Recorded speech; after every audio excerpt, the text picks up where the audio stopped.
All right, so this user has a really good question. They ask, hey, can you explain more the functions in Bash? They do feel kind of useless for me, as they are basically named blocks of codes. Arguments aren't handled as in other languages and such. There's no clear way to say whether a function returns something or not. So yeah, let's jump into it. So we can make our own program here. We'll call it like my program. We'll make it a Bash script, so we'll give it user bin and bash, and there we go.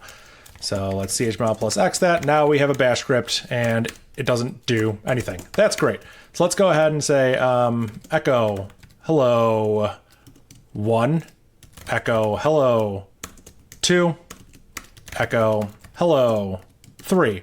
That's great. Really simple, right? Well, what if we wanted to abstract this out where we had a function called, I don't know, greet, and it took this number as an argument? So classic example of what you would use a function for in a different programming language, and I will show you how you do it in Bash and why it's useful.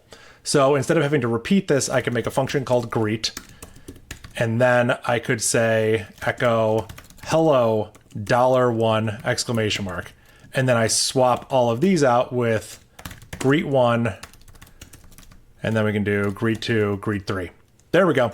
So you say that arguments aren't handled as in other languages. There are arguments. Arguments can be passed. You don't put them in these parentheses here, so it's not that kind of syntax. But arguments are passed to functions. Whatever arguments you put here will get passed as, you know, $1, $2, $3. So if I run this, we'll get the same exact output. I can actually do this. I could say name equals $1, local message equals $2, and I could do something like echo hello $1. I don't know what I could do. I'm thinking of a contrived example. Hello $1. I could put the message in parentheses, and I could do this, and I could say if -n message then. There we go. Okay, this might be a little confusing. I'll explain what's going on here. Basically, we take the name and the message, and then we check. We always print hello, and if there's a message, then we'll print a space and then the message in parentheses. But this only runs if message was supplied. So we could greet 1 without an argument, greet 2 that says foo, and greet 3 with bar. So notice that 1 does not have a second argument, but the rest of them do. If I run this, you can see, there we go. We have some stray new lines. I can solve that by just putting an echo -n. -n tells echo not to omit new lines. So there we go. So we're passing arguments to this function. The first argument is required. The second argument is optional, and we can check if the second argument is set by using this. So the functions do have arguments. This is why they're useful. I can't specify if the function returns anything because functions don't return anything in this language. What I mean by that, functions are like mini programs. Imagine if I run ls. What does ls return? Well, ls prints to standard out, and it returns an exit code. Because if ls fails to run, if I try to, I don't know, write it there, ls will return an exit code. So it does return something. Every function, just like every program, returns something. It returns a code. So let's just do this, and then we can echo $? That's the return value of that function. So if we rerun my program, we can see that it exited 0. The reason it exited 0 is because this call to echo exited 0. We could put a return 5 here.